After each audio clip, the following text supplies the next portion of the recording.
ہماری آنکھیں ہمارے دل کی زبان ہوتی ہیں۔ جب ہم کسی کی طرف دیکھتے ہیں تو صرف نظر ہی نہیں آتی بلکہ ہم اپنی سوچوں اور خیالات کو بھی منتقل کرتے ہیں۔ لیکن کیا ہم نے کبھی سوچا ہے کہ ہماری آنکھیں جو کچھ دیکھتی ہیں اس کا اثر ہماری روح پر بھی پڑتا ہے؟ اللہ تعالیٰ نے ہمیں آنکھیں عطا کی ہیں تاکہ ہم خوبصورتیوں کا مشاہدہ کر سکیں، لیکن یہ بھی یاد رکھیں کہ آنکھوں کی خیانت کے بارے میں قرآن میں واضح ہدایات موجود ہیں۔ آنکھوں کی خیانت کا مطلب ہے کہ ہم ان چیزوں کی طرف نہ دیکھیں جو ہمارے ایمان اور اخلاقیات کے خلاف ہیں۔ یہ ہمارے اندر کا ایک جنگل ہے جس میں گمراہ کن خیالات پھلتے پھولتے ہیں، اس لیے ہمیں اپنی آنکھوں کی حفاظت کے ساتھ ساتھ اپنے دل کی بھی صفائی کرنی ہوگی۔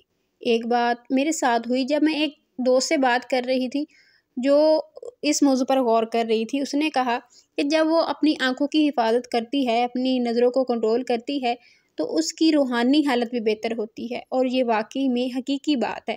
یعنی کہ جب ہم اپنی نظریں پاک کر لیتے ہیں تو ہمارا دل بھی پاک ہو جاتا ہے، ہمیں ایک روحانی سکون محسوس ہوتا ہے۔ اللہ کی نظر ہم سب پر ہے، وہ ہم سب کو دیکھ رہا ہے ہر وقت اور ہر گھڑی، اور ہمیں اپنے آنکھوں کی حفاظت کرنی چاہیے۔ ہم اگر موبائل میں کچھ ایسا ہے یا سوشل میڈیا پر کچھ ایسا دیکھ رہے ہیں جو ہمیں نہیں کرنی چاہیے اور ہم بد نظری کا شکار ہو رہے ہیں تو اس چیز کو آج کے آج ہی ختم کر دیں۔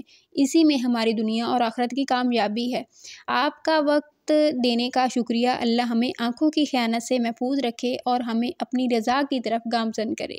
اللہ حافظ۔